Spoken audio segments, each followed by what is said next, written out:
हाम्रो पुर्खाहरूको बारेमा भनिदिनु त यसो कहाँ कहाँ गए के भए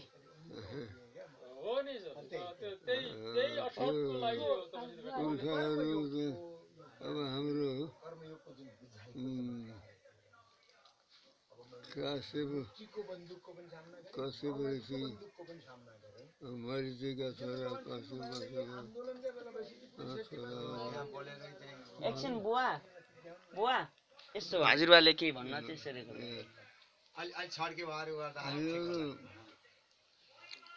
यो हाम्रो पुर्खा पश्चिमतिर भन्नलाई एउटा भन्थे हाम्रो 17 पिँढी भयो तपाईँहरूसित भन्ने कुराहरू चाहिँ यो पालपाली गुरुहरू हाम्रै सगोत्री छन् धरमपानीका र यतातिर हाम्रो आज यता अस्ट्रेलियाबाट रामबारी त्यहाँबाट अर्गलीबाट फेरि हरिचौरबाट बिर्गामा पहिला भएर फेरि एक भाइ यो काशी र बलि भन्ने दुईवटा रहेछन् त्यो बलिका खलको मध्येमा एक भाइ उहाँ भाल्दी गएछन् पाल्पा भाल्पी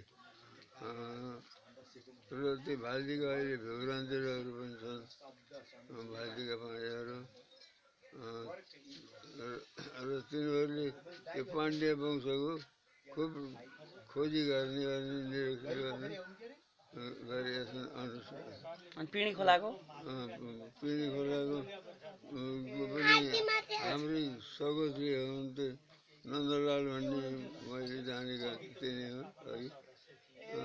चितवनतिर पनि जाने गर्ने गरेका हुन् म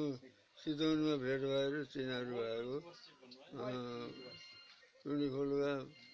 यो पिँढी खोलका बिर्गाबाट गएको र अस्ट्रेलियाबाट गएको चाहिँ छुट्याउन सकिएको छैन त्यो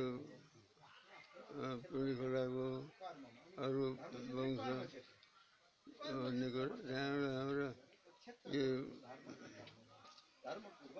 हरिचौरका एउटा वृद्ध हुनुहुन्थ्यो त्यो हरिचौर वृद्धले हाम्रो सबैको खिच्न पर्यो नि फोटो यता हेर है मूल पुरुष सक्नु सक्नुका 16 भाइ छोरा 4 भाइ छोरा 4 भाइ भएर 16 भाइ भए त्यसमा एक भाइको घर बिर्खा